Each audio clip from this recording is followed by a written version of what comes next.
Olá, amigos do Viva Bem Multimídia. Hoje o nosso segmento é o Viva Bem em si, porque viver bem também é ter bons amigos, é ter um bom ambiente, um bom lugar para estar. E eu quero começar o programa de hoje com uma história e depois alguém vai terminar essa história para mim. Sabem que tem um rei bonachão que queria a melhor cerveja do mundo? Aí veio um alemão, veio um inglês e veio um belga, e cada um fez a especialidade da sua terra. Adivinha? O rei não gostou de nenhuma delas. Quer saber o final da história? Quem vai contar para nós é o Rafael da Clandestina.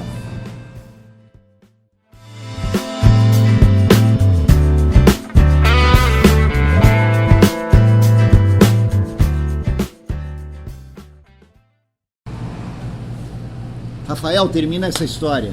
Bom, vamos lá. Então vamos do princípio. Bom, a cervejaria a gente começou ela como uma brincadeira, né? Na verdade, a cerveja foi um hobby. Em meados de 2008, a gente começou a produzir cerveja, né? Eu em casa, né? Como hobby, fazia nas panelas, né? Cervejeiras, né? Um homebrew. E muito em virtude de que naquela época, né, quem lembrar ou quem é do meio que lembra isso, existia muito pouca opção de cerveja artesanal, né? Então foi meio que um desafio e até para tentar buscar outros sabores, né? Como não tinha no mercado, a gente decidiu por fazer as cervejas, né? Então aí começa a história da Clandestina, né? Em 2008 foi o início, né? A gente começou em panelas mesmo, a gente tinha que fazer os equipamentos como um hobby. A gente começou a fazer a cerveja em casa, né? E a historinha que eu contei do rei está no histórico da Clandestina, porque, na verdade, depois de não ter gostado de nenhuma das cervejas, nem do alemão, nem do inglês, nem do belga, foi alguém que estava no porão, digamos assim, um prisioneiro clandestino, que inventou uma cerveja que nem ele conhecia, não é que o rei gostou. E a Clandestina não tem nada de clandestina, né? Não.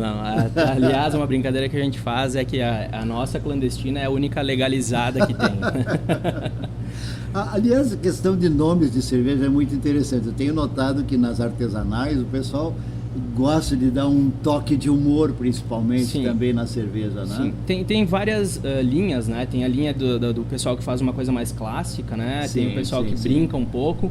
A nossa pegada é um pouco nessa diversão, né? Tentar passar um pouco de humor nos rótulos, alguma coisa de conhecimento nos nossos rótulos. A gente sempre tenta essa pegada de a gente fala de storytellings, né? De contar historinhas, né? Isso aí. Que tem um pouco de verdade ali, mas não é bem aquilo, entendeu? Sim. Então a gente brinca um pouco até nos nossos rótulos, nessas histórias que a gente cria, para dar um pouco de diversão também no rótulo, né? Como a gente pode ver, tem algumas pode mostrar alguns rótulos, né, que a gente tem aí, que a gente acaba usando alguns elementos, a crema, né? Aqui é que está na tua camisa também. Essa aqui está na camiseta.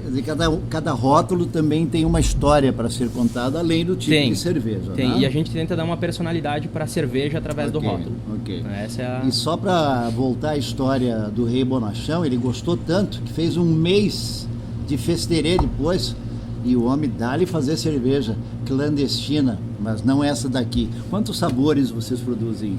Olha, hoje na nossa cervejaria a gente tem registros de cerveja mais de 40. Tá? Mais de 40 registros de receitas, tá? Sim. Que a gente mantém a produção dessas receitas da Clandestina é em torno de 18 a 20.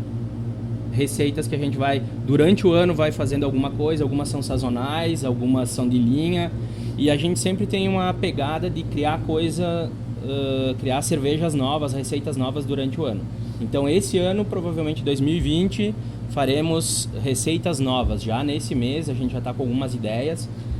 E aí colocar isso no mercado pela aprovação do público, pela aprovação do pessoal que vem aqui, que a gente recebe o pessoal nas quintas-feiras aqui no nosso tap wall aqui. Pois é, nós estamos num lugar aqui que na quinta-feira se transforma. Sim, né? Sim. Onde o pessoal a partir de 5 da tarde até 11 da noite vem, traz seus amigos, mesinhas colocadas lá fora, som ambiente. Exatamente. Aí entra esse esquema todo aqui, né? Exatamente. Aqui é a gente chama parede de torneiras, né? Nosso tap wall aqui. E a gente tem 11 torneiras por enquanto aqui nessa parede aqui, que toda quinta-feira ela pode ir modificando, né? Vão entrando coisas novas, vão terminando algumas que tem aí e a gente vai modificando. E o cara vem e paga pelo consumo. O pessoal vem aqui, não precisa pagar para entrar, a entrada é livre, paga o que consome, só. E a questão da cerveja para alguém comum como eu quero consumir uma cerveja da clandestina. Onde isso, nós sabe, Heitor, vocês? isso a gente fala vou só fazer uma pegada do sim. que consumir, né? Muita gente não conhece cerveja artesanal, então a gente tenta fazer um trabalho para tentar descobrir qual cerveja a pessoa gosta. Então isso é um serviço que a gente faz aqui para tentar entender, que muitas vezes vem alguém aqui leigo, não conhece, e a gente tenta fazer um trabalho para indicar a melhor cerveja para o pessoal.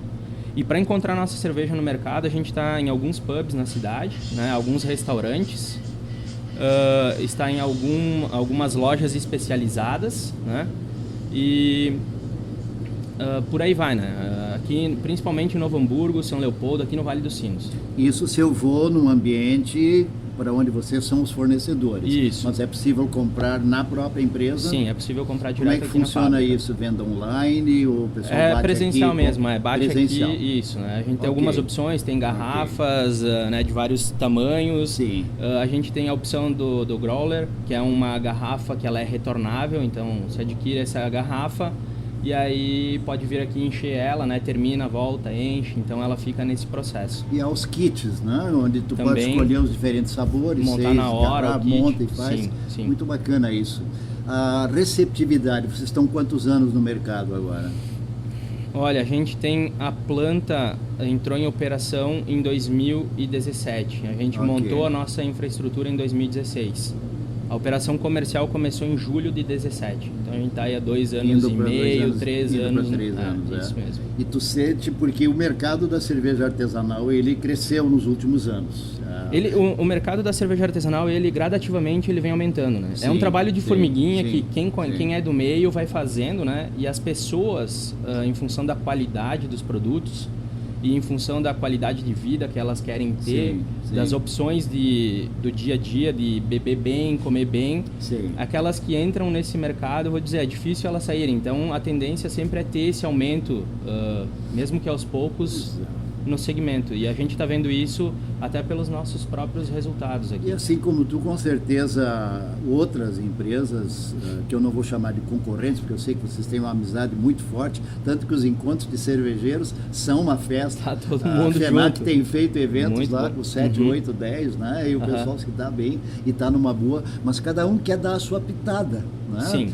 E eu acho que o importante é aquilo que tu colocou antes, dar aquele gosto específico, por exemplo, quando aquela da clandestina ou aquela lá, fica um gostinho ali. É difícil chegar a este ponto que tu nunca vai agradar todo mundo, mas chegar a um nível comum assim. Tu consegue atingir algumas pessoas, né, pelos produtos que tu faz, né? Sim, tu consegue atingir alguns paladares, então, e tu tem aquela pegada, aquele vamos dizer assim, aquele toque do chefe, né? Aquele, como é na gastronomia, tu tem na cerveja aquele toque na receita que daqui a pouco destaca alguma cerveja, destaca algum estilo específico e tu fica marcado por aquilo.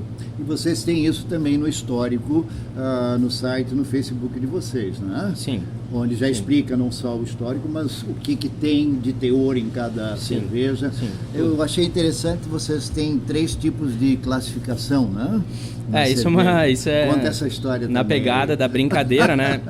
Um certo momento a gente estava bebendo algumas cervejas, né? Então na brincadeira a gente acabou criando o Grau Sleep Beer.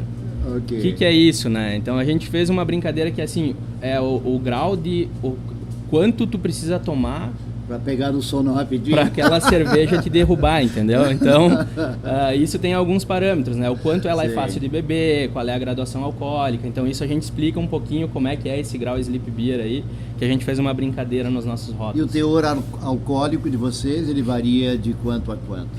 Bom, a gente tem cervejas que partem desde em torno de 13,8% a 4% até 11%, 12%, 13%. Frio e calor faz diferença?